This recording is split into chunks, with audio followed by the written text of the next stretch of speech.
কণমানি জলকুঁৱৰী আৰু সাগৰীয় ডাইনীৰ কাহিনী। সুন্দৰ ৰাজকুমাৰজন ৰাজপ্ৰসাদলৈ উলটি গ'ল। কোনে তেওঁৰ প্ৰাণ ৰক্ষা কৰিলে সেই কথা তেওঁ জানিব নোৱাৰিলে। এই কথা ভাবি কণমানি জলকুঁৱৰীগৰাকীৰ মনটো দুখেৰে ভৰি পৰিল। দুখ মনে তেওঁ ঘৰলৈ উলটি আহিল। ঘৰলৈ আহি তেওঁ বায়েকহঁতৰ লগত একো কথা নাপাতিলে। বায়েক কেইগৰাকীয়ে কণমানি জলকুঁৱৰীগৰাকীক তেওঁৰ নতুন অভিজ্ঞতাৰ কথা সুধিলে, কিন্তু তেওঁ একো উত্তৰ নিদিলে। তেওঁ গভীৰ শোকত পৰিল। এইদৰেই দিন বাগৰিল। উপায়ন্তৰ হৈ বায়েক কেইগৰাকীয়ে আইতাকৰ আগত কণমানি জলকুঁৱৰীগৰাকীৰ কথা ক'লে। তেওঁ কাৰো লগত কথা নাপাতে। মোৰ মৰমৰ কণমানি জলকুঁৱৰী, তোমাৰ কি হৈছে মোক কোৱাচোন। তুমি কিয় দুখ কৰি আছা? আইতাকে মৰমেৰে সুধিলে। আইতাকৰ মাতত কণমানি জলকুঁৱৰীগৰাকী উচপি উঠিল আৰু আইতাকক সকলো কথা বিৱৰি ক'লে। কেনেকৈ তেওঁ ৰাজকুমাৰক উদ্ধাৰ কৰিছিল আৰু কেনেকৈ তেওঁৰ কথা নজনাকৈ ৰাজকুমাৰজন ৰাজপ্ৰাসাদলৈ উলটি গ'ল। মই যদি সেই সুন্দৰ ৰাজকুমাৰজনৰ লগত সাগৰৰ পাৰত খোজ কাঢ়িব নোৱাৰোঁ আৰু তেওঁৰ লগত বিয়াত বহিব নোৱাৰোঁ, মই আৰু কেতিয়াও সুখী নহওঁ, কণমানি জলকুঁৱৰীগৰাকীয়ে পুনৰ ক'লে। এইবাৰ আইতাকে কণমানি জলকুঁৱৰীগৰাকীক বুজনি দিলে। মোৰ মৰমৰ জলকুঁৱৰী, আমি সকলোৱে জানো যে তুমি কেতিয়াও মানুহৰ দৰে খোজ কাঢ়িব নোৱাৰা, কাৰণ তোমাৰ মানুহৰ দৰে ভৰি নাই। একমাত্ৰ সাগৰৰ ডাইনীয়েহে এইটো সম্ভৱ কৰিব পাৰে। তেওঁ তোমাক ভৰি দুখন দিব পাৰে, কিন্তু সাগৰৰ ডাইনীক কোনেও বিশ্বাস কৰিব নোৱাৰে। তেওঁক লগ কৰাটো বিপদসংকুল। সাগৰীয় ডাইনী? কণমানি জলকুঁৱৰীয়ে সাগৰীয় ডাইনীৰ কথা আগতে শুনিছিল, কিন্তু তেওঁক লগ পোৱা নাছিল। ৰাজকুমাৰক লগ পোৱাৰ আশাত কণমানি জলকুঁৱৰী এইবাৰ সাগৰৰ ডাইনীৰ ঘৰলৈ যাত্ৰা কৰিলে। তেওঁ সাগৰৰ সিটো মূৰত বাস কৰে। একো ডাঙৰ কথা নহয়, মই ইয়াতকৈ ডাঙৰ ডাঙৰ সমস্যা সমাধান কৰিছোঁ, কণমানি জলকুঁৱৰীৰ কথা শুনি সাগৰীয় ডাইনীয়ে ক'লে।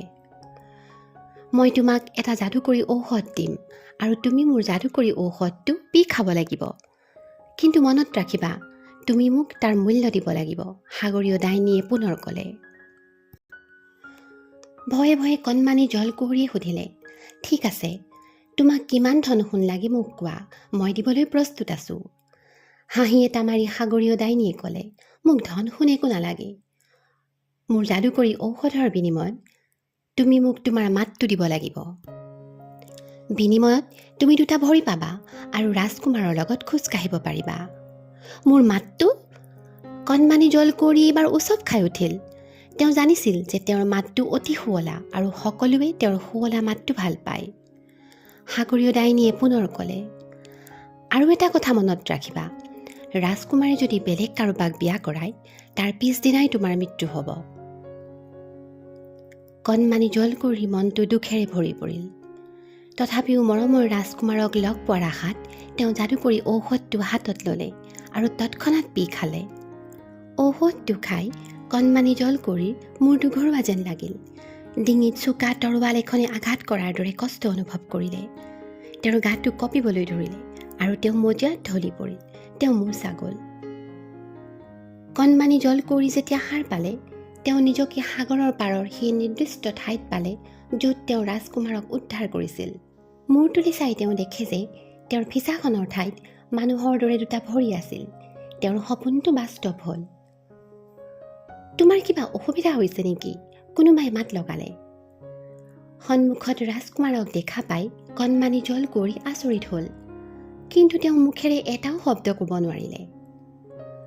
ৰাজকুমাৰে পুনৰ সুধিলে, তুমি কথা ক'ব নোৱাৰা নেকি? ঠিক আছে, মই তোমাক ৰাজপ্ৰাসাদলৈ লৈ যাম। তুমি তাত অলপ জিৰণি ল'ব পাৰিবা আৰু শুকান কাপোৰ পিন্ধিব পাৰিবা। ৰাজকুমাৰৰ কথা শুনি কণমানি জলকুঁৱৰী বৰ আনন্দিত হ'ল। প্ৰথমবাৰৰ বাবে তেওঁ খোজ কাঢ়িব ধৰিছিল। তেওঁ অলপ অসুবিধা পাইছিল, কিন্তু লাহে লাহে তেওঁ ভালকৈ খোজ কাঢ়িব পৰা হ'ল। সেইদিনা ৰাজকুমাৰে কণমানি জলকুঁৱৰীগৰাকীক ৰাজপ্ৰাসাদটো দেখুৱালে। তেওঁলোকে বহুত হাঁহি ধেমালি কৰিলে। ৰাজকুমাৰে কণমানি জলকুঁৱৰীগৰাকীৰ চকুলৈ চাই তেওঁৰ মনৰ ভাৱ বুজি পোৱা হ'ল। দুখ লগা কথা শুনিলে জলকুঁৱৰীগৰাকীৰ চকুযোৰ সেমেকি যায় আৰু সুখত তেওঁৰ মুখখন জিলিকি উঠে। পিছদিনা ৰাজপ্ৰসাদত এটা ৰাজকীয় অনুষ্ঠান আছিল। ৰাজকুমাৰে কণমানি জলকুঁৱৰীক ৰাজকীয় অনুষ্ঠানলৈ যাবলৈ লগ ধৰিলে। কণমানি জলকুঁৱৰীয়ে মূৰ দুপিয়াই সন্মতি দিলে। সেইদিনা কণমানি জলকুঁৱৰীৰ ৰূপ দুগুণে চৰিছিল। তেওঁক কাষত লৈ ৰাজকুমাৰ অতি আনন্দিত হৈছিল। সেইদিনাৰ পৰা দুয়ো প্ৰায় একেলগে সময় অতিবাহিত কৰিব ধৰিলে। ৰাজকুমাৰে কণমানি জলকুঁৱৰীগৰাকীক মনে মনে পচন্দ কৰিব লৈছিল। কিন্তু তথাপিও ৰাজকুমাৰে মনত এটা আশা পুহি ৰাখিছিল। তেওঁক পানীৰ পৰা উদ্ধাৰ কৰা সেই ছোৱালীজনীক তেওঁ বিয়া কৰাব খোজে।